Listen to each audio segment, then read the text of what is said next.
Hi guys, welcome back in my YouTube channel. तो last video हम लोगों ने देखा था केमिकल शिफ्ट के बारे में। आज की वीडियो हम देखने वाले हैं एनएमआर स्पेक्ट्रोस्कोपी यानी कि न्यूक्लियर मैग्नेटिक रेजोनेंस स्पेक्ट्रोस्कोपी के बारे में। ये भी बहुत इंपॉर्टेंट टॉपिक है, बीएससी एमएससी में बहुत आता है। स्पेक्ट्रोस्कोपी वाले से बहुत ही इंपॉर्टेंट है ये, और ये 12th के इसमें भी दिख जाएगा। तो चलो स्टार्ट करते हैं एनएमआर स्पेक्ट्रोस्कोपी। तो एनएमआर स्पेक्ट्रोस्कोपी को हम बोलते हैं nuclear magnetic resonance spectroscopy. Nuclear magnetic resonance spectroscopy या NMR spectroscopy as is implified in the name involve the change of spin state of nuclear magnetic movement when the nucleus absorb electromagnetic radiation in a strong magnetic field. जब कोई nucleus strong magnetic field में electromagnetic radiation absorb करता है तो उसके spin state में जो change होता है, उसके स्पिन स्टेट के न्यूक्लियर मैग्नेटिक मूवमेंट में जो चेंज होता है वो चेंज कहलाता है हमारा न्यूक्लियर मैग्नेटिक रेजोनेंस स्पेक्ट्रोस्कोपी। ठीक है, आगे चलते हैं। 2 types of NMR spectroscopy in common use today are notably. आजकल जो यूज़ में 2 टाइप की एनएमआर स्पेक्ट्रोस्कोपी यूज़ की जाती है। पहली है 1H एनएमआर 1H जिसे हम प्रोटॉन पीएमआर, और 13C जिसे हम 13 कार्बन सीएमआर स्पेक्ट्रोस्कोपी कहते हैं। ये दोनों एनएमआर की जो एनएमआर के जो टाइप्स हैं जो आजकल बहुत यूज में लिए जाते हैं। मोस्टली ये दोनों एनएमआर स्पेक्ट्रोस्कोपी यूज में जाती है। जैसे 1H है प्रोटॉन पीएमआर और 13C carbon 13 CMR. By studying A compound bye proton NMR spectroscopy PMR one can obtain in principle 3 kinds of information. तो एनएमआर स्पेक्ट्रोस्कोपी के 3 काइंड के इंफॉर्मेशन है जो कि नीचे दिए हुए हैं, इनको डिस्कस करते हैं। पहला है the relation between the number of signal on peaks in the spectrum and the number of different kind of hydrogen atom in the molecule. जो द रिलेशन बिटवीन यानी कि दो उनके बीच रिलेशन जो है, पहला तो कौन है, नंबर ऑफ सिग्नल यानी कि उसमें पीक है, पीक का बीच का रिलेशन इन द स्पेक्ट्रम में कितने सिग्नल यानी कितने पीक है स्पेक्ट्रम में, and the number of different kind of hydrogen atoms in the molecule. Signal में स्पेक्ट्रम में कितने सिग्नल हैं, स्पेक्ट्रम में कितने पीक हैं, और हाइड्रोजन एटम के मॉलिक्यूल के बीच में जो रिलेशन है। One can know the different kind of environment of the hydrogen atoms in the molecule. उन दोनों के बीच रिलेशन, ठीक है, यानी कि हाइड्रोजन मॉलिक्यूल में जितने हाइड्रोजन एटम हैं और स्पेक्ट्रम में जितने सिग्नल है, नंबर ऑफ सिग्नल है स्पेक्ट्रम में जितने प्रेजेंट पीक्स हैं, और हाइड्रोजन मॉलिक्यूल में प्रेजेंट हाइड्रोजन एटम के बीच का रिलेशन भी एनएमआर स्पेक्ट्रोस्कोपी बताती है। समझ आ गया होगा कि ये कह रहा है कि सिंपली किसी स्पेक्ट्रम में प्रेजेंट सिग्नल या पीक और हाइड्रोजन मॉलिक्यूल में प्रेजेंट उसके हाइड्रोजन एटम के बीच में जो रिलेशन है वो एनएमआर स्पेक्ट्रोस्कोपी बताती है। नेक्स्ट सेकेंड वाला है, इसका यहाँ पे डायग्राम दिया हुआ है, ये है प्रोटॉन एनएमआर स्पेक्ट्रा, और यहाँ पे हमें डायमेथिल ईथर का वो दिया गया है, स्पेक्ट्रा दिया हुआ है। उसके बाद यहाँ पे carried out at low resolution higher field को ये शो कर रहा है। यहाँ पर ये इथेनॉल का हम यहाँ पे हमें स्पेक्ट्रम शो किया गया। तो अब हम चलते हैं सेकेंड वाले की तरफ, जो है कि the areas underneath each signal are in the same ratio as the number of hydrogen atoms causing each signal. As example of the first 2 points, consider the PMR spectra as C2H6O isomer, dimethyl ether and ethyl alcohol. The 6 hydrogen atoms in dimethyl ether CH3O CH3 experience identical average environments and therefore show one sharp resonance signal.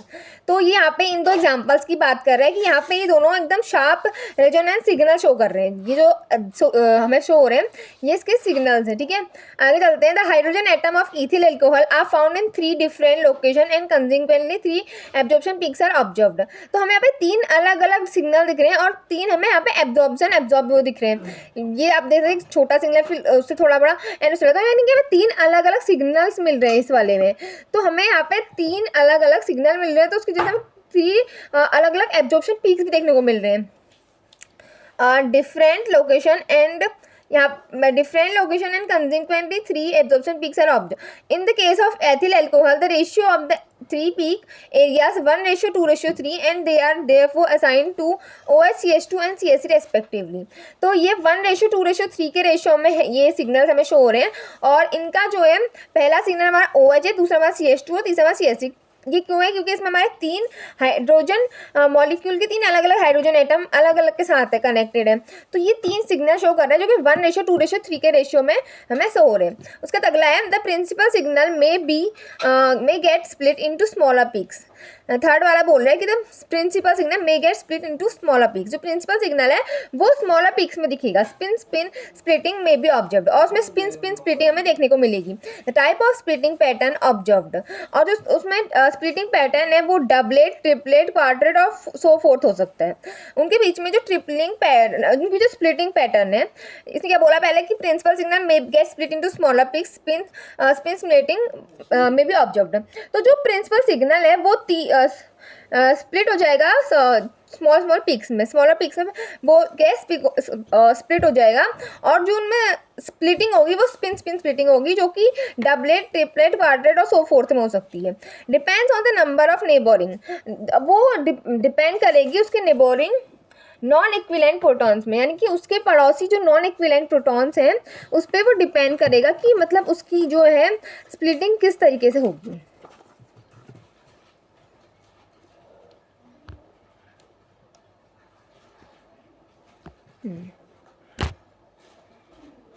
उसके बाद है for many simple compounds one can predict the splitting pattern with the n+1 rule. तो हम लोग splitting pattern n+1 rule की help से भी निकाल सकते हैं। n+1 रूल में अगर हमें किसी भी कंपाउंड का स्प्लिटिंग पैटर्न निकालना है तो हम n+1 रूल की हेल्प से उसका स्प्लिटिंग पैटर्न निकाल सकते हैं, जहाँ पे n is the number of neighbouring proton, जहाँ पे n जो है वो नेबरिंग प्रोटॉन का नंबर होगा।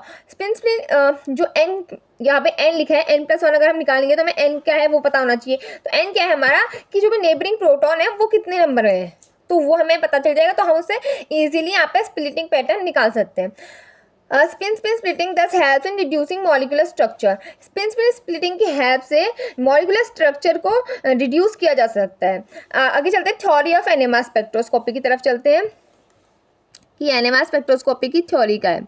The nucleus of a hydrogen atom या proton behaves as a spinning bar magnet because it possesses both electric and magnetic spin. कोई भी हाइड्रोजन एटम का जो न्यूक्लियस है वो हाइड्रोजन एटम की प्रोटॉन का जो the nucleus of hydrogen atom behaves as a spinning bar. जो हाइड्रोजन एटम का न्यूक्लियस है वो एक स्पिनिंग बार की तरह बिहेव करेगा because it possesses both electric and magnetic spin. Spin bar magnet यानी कि स्पिन बार चुंबक की तरह बिहेव करेगा क्योंकि वो दोनों को पजेस करेगा, इलेक्ट्रिक एंड मैग्नेटिक दोनों स्पिन को पजेस करेगा, तो वो एक स्पिन बार मैग्नेट की तरह बिहेव करेगा।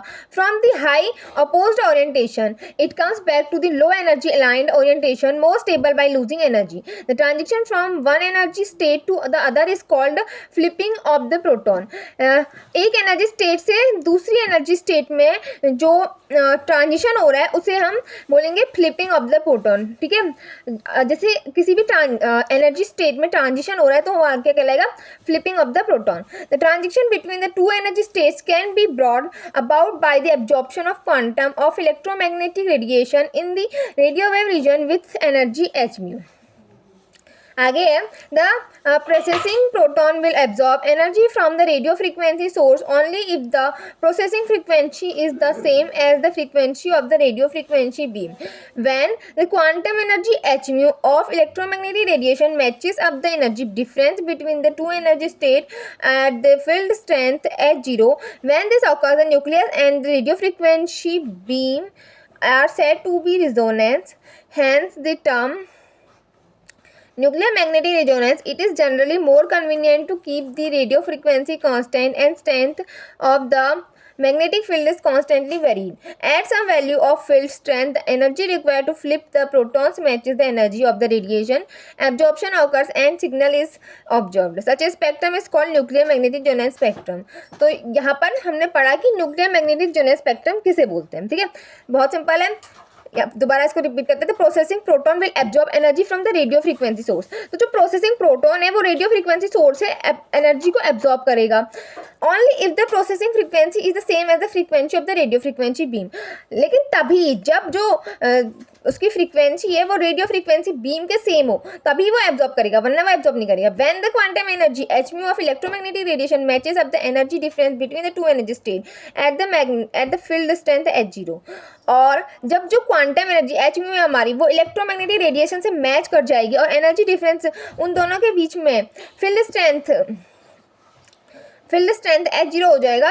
तो when this occurs the nucleus and radio frequency beam are said to be resonance, और इस टाइम पे रेडियो फ्रीक्वेंसी बीम रिजोनेंस हो जाएगा। Hence the term nuclear magnetic resonance, it is generally more convenient to keep the radio frequency constant and strength of the magnetic field is constantly vary at some value of the field strength, energy required to flip the protons matches the energy of the radiation. Absorption occurs and a signal is observed. Such a spectrum is called nuclear magnetic resonance spectrum. ठीक है, यहाँ पे इसका एक diagram दिया है, इसमें energy level, proton का एनर्जी लेवल दिखाया गया है। ये हमारी E1 स्टेट है, कि E2 स्टेट है। डेल E की वैल्यू हमारे पास H में दी गई है। ये हमारी अपोज्ड हायर एनर्जी है और ये हमारी अलाइंड लोअर एनर्जी है। ये हमारी H0 यानी कि HO हमारी क्या थी, फील्ड स्ट्रेंथ है, हमारी फील्ड स्ट्रेंथ है। तो ये हमारे पास एक डायग्राम दिया हुआ है, सब लोग साफ दिख रहा होगा। एंड अब हम चलते हैं आगे नंबर ऑफ सिग्नल की तरफ। The number of signal in the NMR spectrum tell the number of different scale of equivalent proton in a molecule.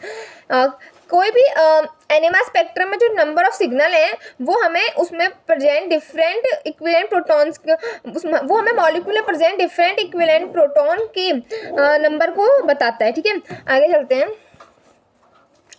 To a set of equivalent proton, it may be noted that magnetically equivalent protons are chemically equivalent protons. Magnetically equivalent protons जो हैं वो chemically equivalent proton के equal होंगे। ठीक है,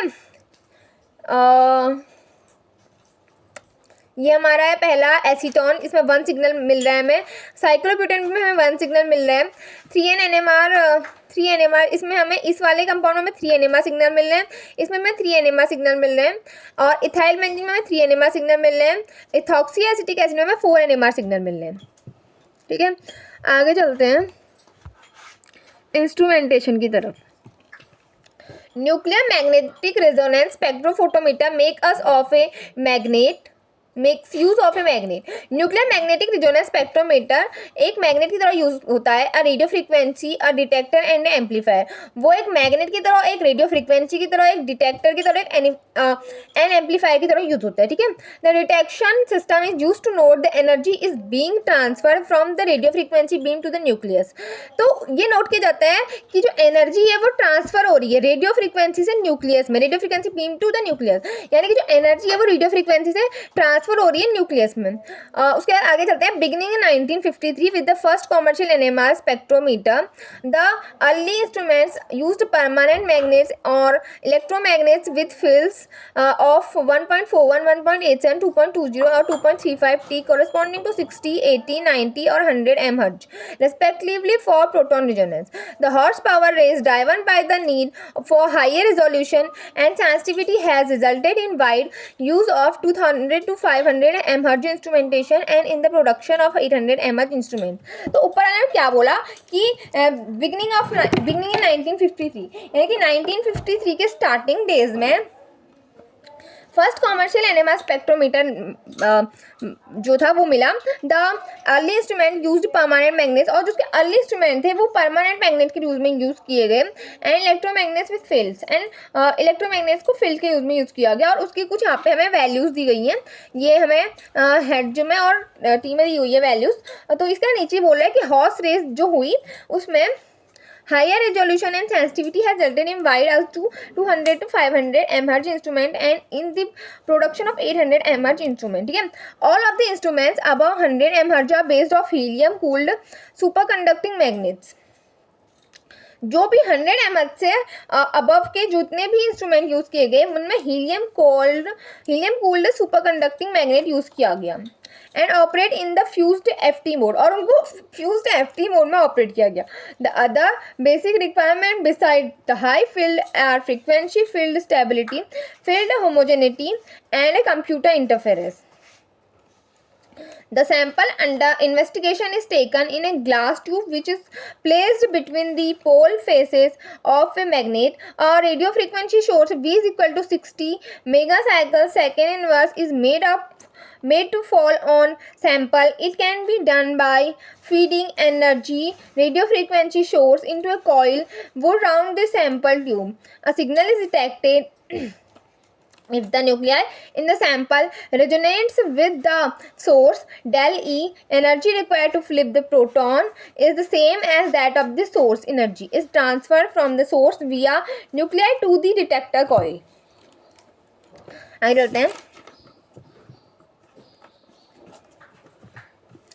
यहाँ पर है the output from the detector can be fed to a cathode ray oscillograph or to a strip chart recorder after amplification at a steady external field. Different set of proton will absorb or come to resonance at different values of the radio frequency. अब यहाँ पे हमें इसका एक diagram दिया हुआ है, इसको समझते हैं इसमें क्या है. पहले तो हमें देखेंगे फिगर के बारे में क्या है, फिगर किस चीज़ पे है. तो हमें लिखा हुआ है फिगर किस चीज़ पे है. Schematic diagram of NMR spectrometer. The tube is perpendicular to the z-axis of magnet. Sample tube, B transmitter coil, C sweep coil, D receiver coil and E magnet. तो ये हमारा स्वीप जनरेटर है, ये हो गया हमारा oscillator, recorder, audio amplifier, detector, radio frequency amplifier और radio frequency transmitter. तो ये हमारा एक सिमेट्रिक डायग्राम है एनएमआर स्पेक्ट्रोमीटर का. इसका नाम आगे चलते हैं. As the field strength increases, जो फील्ड स्ट्रेंथ इंक्रीज होगी the precessional frequency of each proton increases. अगर फील्ड स्ट्रेंथ इंक्रीज होगी तो प्रोसेशनल फ्रीक्वेंसी ईच प्रोटॉन की वो भी इंक्रीज होगी. Until resonance with the radio frequency source takes place. जब तक कि radio frequency source take place नहीं ले लेता तब तक, जब तक कि ये फील्ड स्ट्रेंथ इंक्रीज होगी तो हमारी प्रोटॉन की रेजोनेंस, हमारी प्रोटॉन भी इंक्रीज होगा. लेकिन जब तक कि वो अपना प्लेस टेक नहीं कर लेते हैं तब तक वो इंक्रीज होगा. As a proton or set of one equivalent proton comes to resonance, the signal from the detector produces a peak on the chart paper. The NMR spectrum consists of series of peaks that correspond to different applied field strength. Each peak means a set of proton. तो यहाँ पे इसने यही बोला कि जब वो resonance होगा तो चार्ट पेपर पे डिटेक्टर के रूप में पीक्स होंगे और ईच पीक जो है वो ईच प्रोटॉन को सेट, एक प्रोटॉन का सेट को बताएगा. ईच पीक यानी कि हर पीक एक प्रोटॉन के सेट को बताएगा. तो यहाँ नीचे इसका भी एक फिगर दिया हुआ है, इसको देख सकते हैं ठीक से. अब हम आगे चलते हैं. अगला है इसी एनएमआर का, ये टॉपिक भी एनएमआर का, तो उसको भी हम इसी वीडियो में क्लियर कर लेते हैं. फिर नेक्स्ट वीडियो में नया टॉपिक लेके आएंगे जो है application of NMR spectroscopy. NMR spectroscopy की एप्लीकेशन पूछे गए, तो एप्लीकेशन देखते हैं. The NMR spectroscopy very widely use for the detailed investigation of an unknown compound. NMR spectroscopy को यूज किया जाता है अननोन कंपाउंड की डिटेल्ड इन्वेस्टिगेशन निकालने के लिए. फर्स्ट है identification of structural isomers. Structural isomers की आइडेंटिफिकेशन के लिए the distinction between the following isomers can be easily made from their NMR spectra. तो यहाँ पे हमें दो अलग अलग कंपाउंड्स दिए गए हैं, यहाँ पे आप लोग देख सकते हो कंपाउंड्स वगैरह सब कुछ. In the isomer A 3 signal are observed whereas we see only 2 signals in the spectrum for B. यहाँ पे बोला गया कि आइसोमर A में हमें 3 सिग्नल दिख रहे हैं बट आइसोमर B में हमें 2 ही सिग्नल मिल रहे हैं. Which is clear distinction between the above isomer, जो कि ये क्लियर डिस्टिंक्शन है इन दोनों आइसोमर्स के बीच में, यानी कि इसमें 3 आइसोमर्स आ रहे हैं और इसमें 2 आइसोमर्स आ रहे हैं और ये इन दोनों के बीच में एक क्लियर डिस्टिंक्शन है. The 3 signal for isomer A in order of in decreasing tau values. इधर जो है डिक्रीजिंग में जा रहा है वो, यानी कि इधर टाउ क्या था हमारा, ये था टाउ की वैल्यू डिक्रीज हो रही है. ठीक है, अभी यहाँ पे इसके कुछ पॉइंट्स बताए गए हैं. 3 प्रोटॉन ट्रिपलेट CH3, ये हमारा पहले वाले का ए वाले में हमारा से 3 प्रोटॉन ट्रिपलेट CH3 यानी कि ये फर्स्ट वाला. उसका 2 प्रोटॉन सेक्सटेट CH2 ये सेकेंड वाला, और 2 प्रोटॉन ट्रिपलेट CH3Cl. यहाँ पे 3 होना चाहिए था, CH2Cl है, हम 3 कर देते हैं, CH3Cl. ठीक है. For isomer B 2 signals have their multiplicities S. इसके लिए 2 सिग्नल दिए गए जो कि हैं डबलेट 6H अपफील्ड एंड सेकेंड है सेप्टेट 1H डाउनफील्ड. ठीक है, डबलेट 6H अपफील्ड एंड जो 1H डाउनफील्ड है. तो समझ में आ गया. आगे चलते हैं. Similarly distinction between the position and isomer like propanol and propanol 1 and propanol 2 can be made. यहाँ पे प्रोपेनॉल 1 एंड प्रोपेनॉल 2 के भी 2 हमें यहाँ पे फॉर्मूलाज दिए हुए हैं. तो इसमें हमें प्रोपेनॉल 1 में हमें 4 सिग्नल्स मिल रहे हैं और प्रोपेनॉल 2 में हमें 3 सिग्नल मिल रहे हैं. इसमें जो हमारा प्रोपेनॉल 1 है टाउ की वैल्यू इंक्रीज हो रही है और इसमें हमारे टाउ की वैल्यू डिक्रीज हो रही है. इधर हमारे पास एक सिंगलेट है, 1H एक बी ट्रिपलेट है, सी सेक्सटेट है, डी हमारे पास ट्रिपलेट है। और लेकिन हमारा जो सेकंड प्रोपेनॉल 2 है उसमें हमारे पास एक डबलेट, एक सेप्टेट और एक सिंगलेट है। आगे चलते हैं। Detection of hydrogen bonding. Intermolecular hydrogen bonding shift the absorption for a concern proton downfield. जो हाइड्रोजन बॉन्डिंग का जो एब्जॉर्प्शन है वो प्रोटॉन को डाउनफिल करने में यूज होता है। The extent of hydrogen bonding worries with the solvent concentration of the solution and the temperature. Intramolecular hydrogen bonding also shift the absorption downfield. The two types of hydrogen bonding can be distinguished as the intramolecular hydrogen bonding is not concentration or dependent. ठीक है, 2 type के hydrogen bonding हमें यहाँ पे देखने को मिल रही है, जिसकी वजह से हमारे इंट्रामॉलिक्यूलर हाइड्रोजन बॉन्डिंग है वो कंसंट्रेशन डिपेंडेंट नहीं है। सेकेंड हमारा detection of aromaticity. Protons attach to the benzoyl polymer and heterocyclic compounds whose n electrons follow Huckel's rule। तो हमारा जो प्रोटॉन है वो बेंजोइल पॉलीन्यूक्लियर एंड हेटेरोसाइकिल कंपाउंड से अटैच्ड है, जिसमें n इलेक्ट्रॉन जो है वो हक्कल रूल को फॉलो कर रहे हैं, जो कि है 4n+2 पाई इलेक्ट्रॉन्स। वेरेज n की वैल्यू हमारी 1, 2, 3 से हो सकती है स्टार्ट, और वो आगे तक होगी huge number. The externally deshielded due to circulating sextet ring current और पाई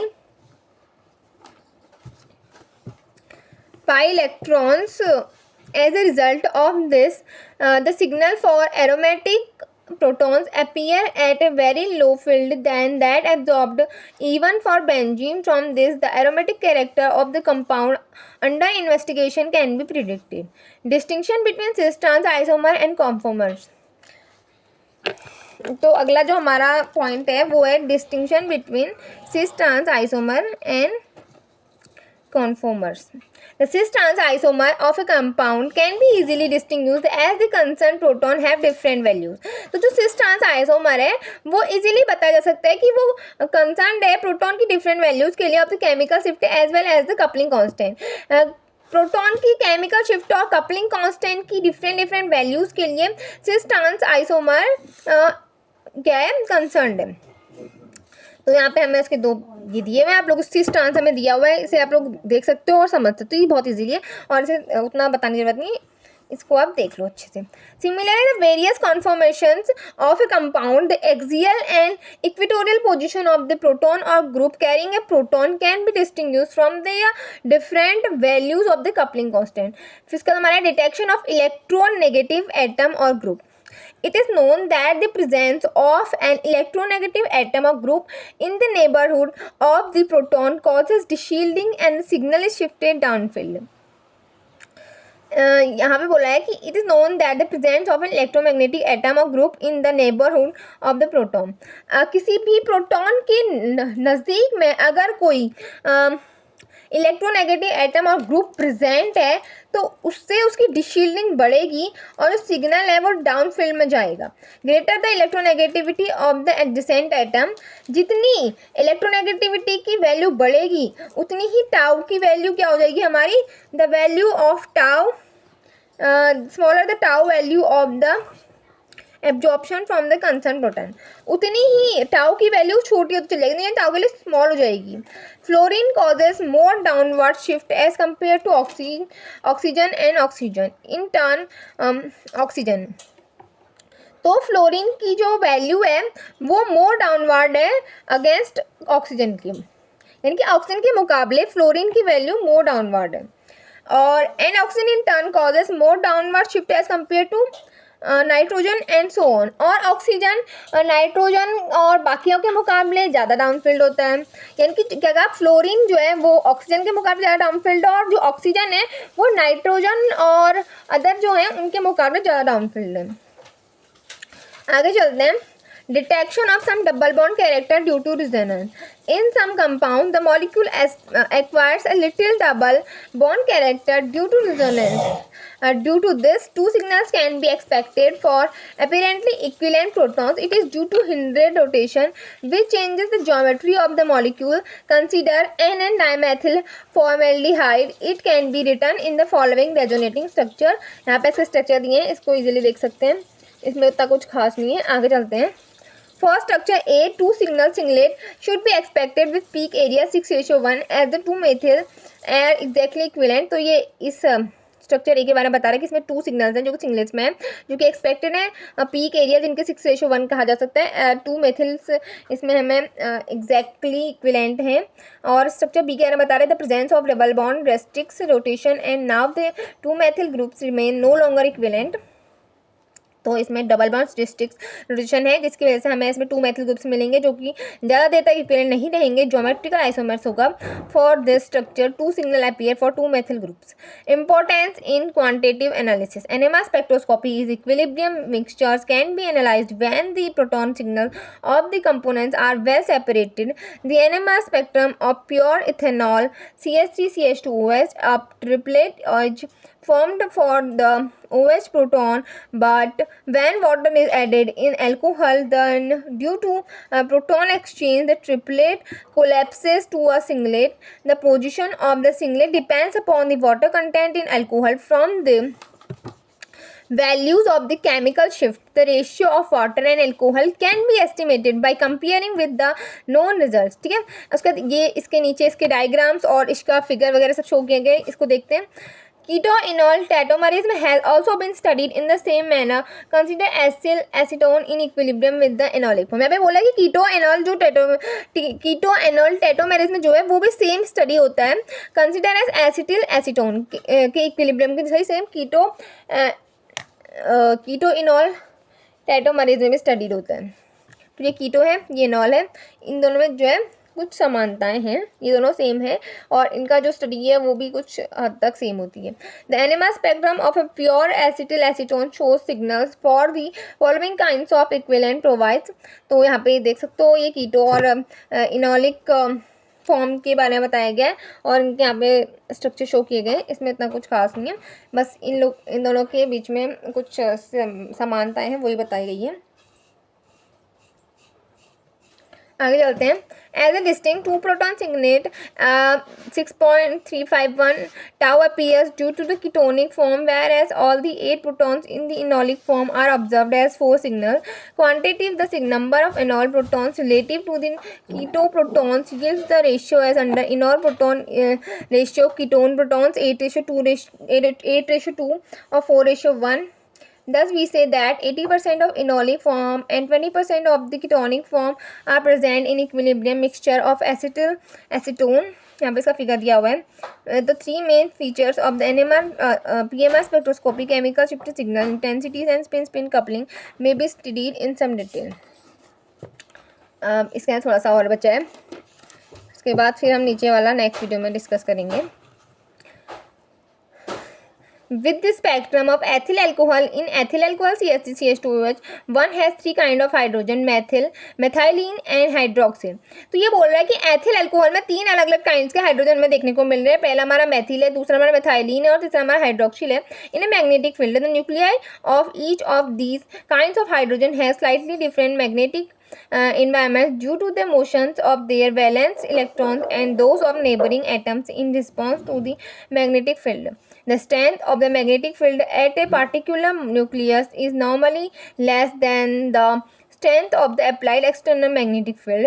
This is due to the motion of the electrons which result in a shielding effect. The effect arising from the motion of the electrons will be different for each kind of hydrogen, and thus the resonance signal given by each kind of hydrogen will appear at different field strength. A plot of signal against field strength thus shows 3 principal group of lines for ethyl alcohol. The upfield signal is a 3 proton triplet of the method group. Similarly, the two identical protons of the methylene group are adjacent to the hydroxyl group and as a consequence come into resonance at lower field than methyl group. Their signal is quadrate since the methylene protons are equally coupled to the 3 hydrogens. N is equal to 3 of the methyl group. Interestingly, the hydroxy proton appears as a singlet. No interaction is seen between the hydroxy proton and neighboring methylene group. तो आज की video में बस इतना ही। Next video के लिए channel को subscribe कर लेना और अपने सभी दोस्तों शेयर कर देना जो कि केमिस्ट्री पढ़ते हैं। और केमिस्ट्री बहुत इंपॉर्टेंट है, मैंने पिछले वीडियो में बताया था। और ये हम अभी ऑर्गेनिक का चल रहा है। नेक्स्ट वीडियो में देखते हैं कि ऑर्गेनिक और इनऑर्गेनिक किससे आते हैं। आज हमने पढ़ा NMR स्पेक्ट्रोस्कोपी। उससे पहले हमने पढ़ा था केमिकल शिफ्ट के बारे में। जिसने केमिकल शिफ्ट वाला वीडियो नहीं देखा है वो लोग जाके देख सकते हैं, लिंक इसके डिस्क्रिप्शन में मिल जाएगा। Thank you.